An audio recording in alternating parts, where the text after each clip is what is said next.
หลังจากลงปลายไม้ครับพี่น้องเขาหลังจากลงปลายไม้แล้วก็ปุ่นครับไปใครอยู่ดินได้บาทนี่ลงมาจากปลายไม้แล้วเลยใครเรียบร้อยไปเดี๋ยวผมจะพาเข้าไปเบื้องห้างมันบ่เป็นหยังไกลผมเองผมชอบเลี้ยงสายไก่ป่านี่มีแต่มูลเขานอนนะมีแต่มูลเขาเต็มอยู่เนี่ยนอนอยู่บนปลายไม้นี่บนปลายชอบปลายไม้นู้นสูงผมขี้เกียจขึ้นไปทำรังบนปลายไม้ก็ลงปล่อยอยู่เนี่ยผมตามเขามาตลอดแหละตามเขามาตลอดเห็นเขามาอยู่ไงเลยไหนวะเอ้ยนี่ไงนี่ไง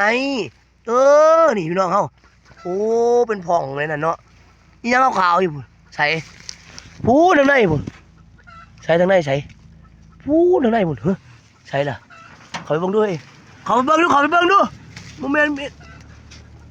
เฮ้ยใครเฮ้ยโอ้อันนี้ก็เหมือนกันเว้ยสรุปแล้วโอ้ยสรุปแล้วสองห้างครับอยู่นี่ครับสองห้างครับนี่สองห้างพี่น้องเขานี่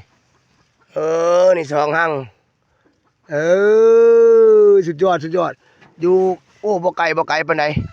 นี่สองฟองนั้นและฟองนี้คนละตัวนั้นแม่ไล่ทุ่มตัวนี้แม่ไล่มี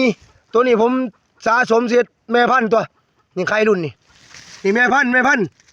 ตัวนั้นน่ะแม่คัดไส้พวกเอาไปขายตามตลาดเท่านั้นแม่มันจะเป็น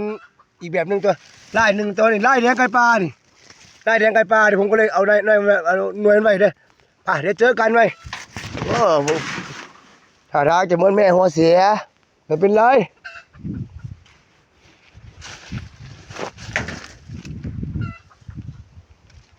อำพาง